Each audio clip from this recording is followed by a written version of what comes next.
Hey, bonjour tout le monde, j'espère que vous allez bien. Bienvenue dans une nouvelle vidéo dédiée à AWS. Donc c'est la deuxième saison AWS. Je vous invite à aller voir la première saison. Dans ce deuxième épisode de la saison 2, on va voir l'infrastructure après avoir vu un petit peu l'IAM.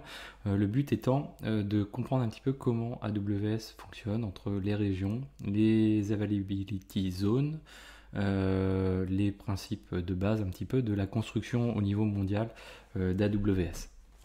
Alors, pour ça, vous avez un site qui est très bien fait, infrastructure.aws. Vous avez un site qui est d'ailleurs magnifique, parce que là, vous voyez, vous avez carrément la MapMonde, pardon, qui est, euh, qui est carrément dynamique, donc c'est assez sympathique. Et dessus, vous retrouvez les régions, les AZ, les local zones, les point of presence, etc. Donc vous avez pas mal de détails. En tout cas, c'est très très visuel et c'est assez sympathique. Je ne sais pas sur quel outil ils ont fait ça, mais en tout cas, c'est assez sympa. Donc, les régions, qui est le plus haut niveau, on va dire, il y en a 24. Ce chiffre évolue, donc peut-être que quand vous verrez la vidéo, il y en aura plus. Donc, les 24, c'est celles qu'on retrouve ici, hein. Hop, voilà, on dézoome.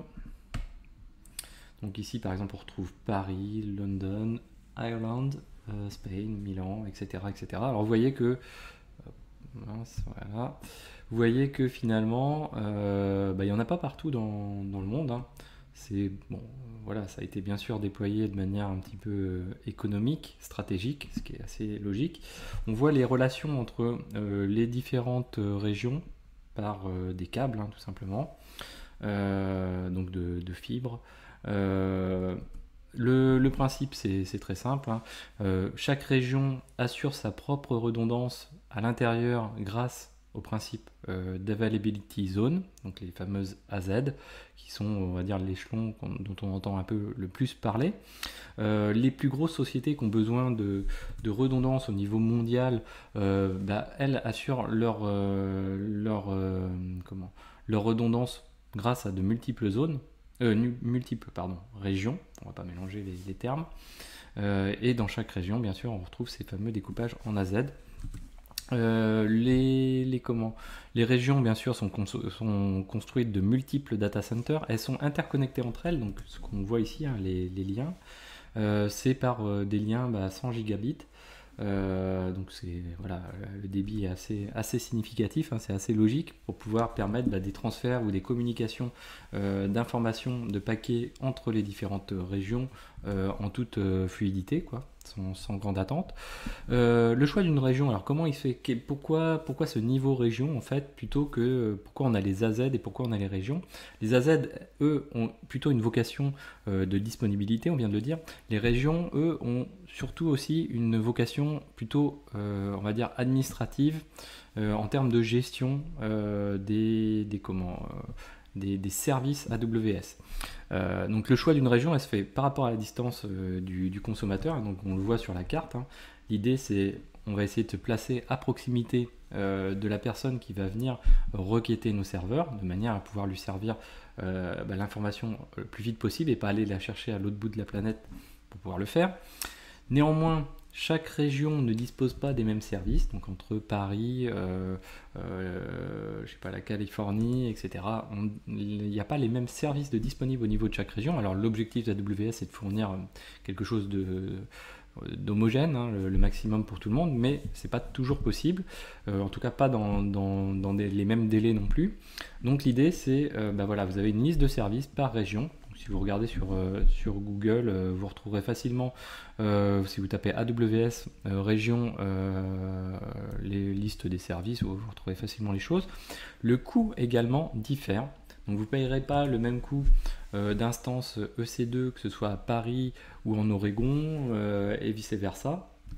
Donc ça c'est quelque chose aussi qui est à prendre en compte. Et la compliance, c'est-à-dire que si vous êtes sur la région de Paris, vous êtes soumis à la RGPD, vous allez être, cette région-là va être plus sensible à ces éléments-là par rapport aux services donnés, etc. Donc voilà, c'est quelque chose qui est très important à prendre en compte. Le choix de la région est vraiment un choix, on va dire, stratégique, plus que en termes de disponibilité technique, mais plutôt stratégique, avec les services disponibles, le coût de ces services qui est différent d'une région à une autre. Donc en fonction, on peut très bien se dire qu'en fonction de la latence que je suis capable d'accepter, je peux très bien aller chercher finalement mes datas à l'autre bout de la planète parce que le coût est moindre et que je peux accepter d'avoir une latence un petit peu plus importante. Et puis en fonction aussi bien sûr de la compliance. Donc ça crée une sorte d'empilement. On a les régions qui elles sont composées de plusieurs AZ, qui elles sont composées ces AZ de un ou plusieurs data centers, suivant les cas. Les availability zones, du coup il y en a 76 par rapport aux 24 régions, donc vous voyez que déjà il y en a plus. Elles sont séparées par de la distance, alors elles sont au sein d'une même région, hein, donc si on est sur Paris par exemple, eh bien on va retrouver, donc vous voyez en bleu, les différentes AZ. Alors, je ne sais pas si c'est simplement schématique ou si c'est réellement leur présence, mais le but c'est d'essayer de créer une sorte de distance entre ces AZ de manière à, en cas de sinistre, en cas de problème, éviter que toutes les AZ d'une même région tombent. Donc c'est bien le principe de la disponibilité technique, on va dire. Donc c'est le but de cette séparation. L'autre objectif de cette séparation, c'est de disposer de fournisseurs, que ce soit au niveau réseau ou au niveau électrique, différents. J'imagine même s'il y a du refroidissement, avoir des systèmes un petit peu différenciés ou des fournisseurs différenciés en fonction des AZ, de manière à éviter qu'en cas d'un problème, de se rendre dépendant et d'avoir plusieurs AZ qui tombent en même temps. Une AZ est composée de un ou plusieurs data centers, voilà, comme on peut les connaître. Elles sont interconnectées avec de la basse latence, avec du haut débit. L'objectif, c'est qu'au sein d'une AZ, il n'y ait pas de délai, que ce soit pour communiquer de celle-ci à celle-ci ou de celle-ci à celle-ci, que les choses se fassent quasiment en claquant des doigts le plus rapidement possible. Le niveau de définition, donc ça se traduit comment ces AZ quand vous êtes dans votre compte AWS. Ça se traduit par les subnets, donc on reverra ça plus tard, donc les sous-réseaux. Et par défaut, un subnet égale un AZ. Ça c'est par défaut parce que voilà, vous pouvez retravailler les choses pour faire en sorte que ça diffère légèrement. Vous pouvez redécouper les choses. Donc les data centers, donc comme je vous disais, le data center, il y en a plusieurs, un à plusieurs par AZ. Un data center, en gros, AWS indique qu'ils essayent de situer dans une fourchette de 50 à 80 000 serveurs par data center, ce qui représente à peu près 50 MW. Donc ils souhaitent avoir une certaine taille, mais pas être non plus monstrueux. Les AZ donc ont pour conséquence que dès lors que vous voulez élaborer, concevoir un applicatif, une infrastructure plus exactement, vous allez chercher à distribuer, à profiter de cette disponibilité et vous allez répartir les éléments par AZ. Donc l'idée c'est, voilà, si je crée un front, donc je vais avoir le système de LB, allez voir l'Elastic Load Balancer, vous allez voir dans la saison 1, on a déjà commencé à l'utiliser. Le principe c'est qu'on rentre par un Elastic Load Balancer qui lui va permettre de distribuer les flux sur des instances ou d'autres éléments qui sont installés sur les AZ. On va essayer de distribuer, donc de répliquer ces instances sur chaque AZ, donc essayer d'avoir un front A et un front A sur la Z1 et la Z2. Et ensuite, imaginons on est en mode un petit peu microservice, on va faire appel, donc notre front va appeler un back-end, ce back-end lui va repasser systématiquement par l'Elastic Load Balancer, qui lui, encore une fois, va aller load balancer son trafic, ses requêtes vers un back-end qui va être distribué également entre AZ1 et AZ2. Et puis ce back-end souvent fait appel à des bases de données. Ces bases de données vont être, alors suivant le type de base de données, mais vont être distribuées aussi au niveau des AZ également, de manière à faire en sorte que les datas soient bien présentes des deux côtés, répliquées. Vous voyez que là on a un système de réplication.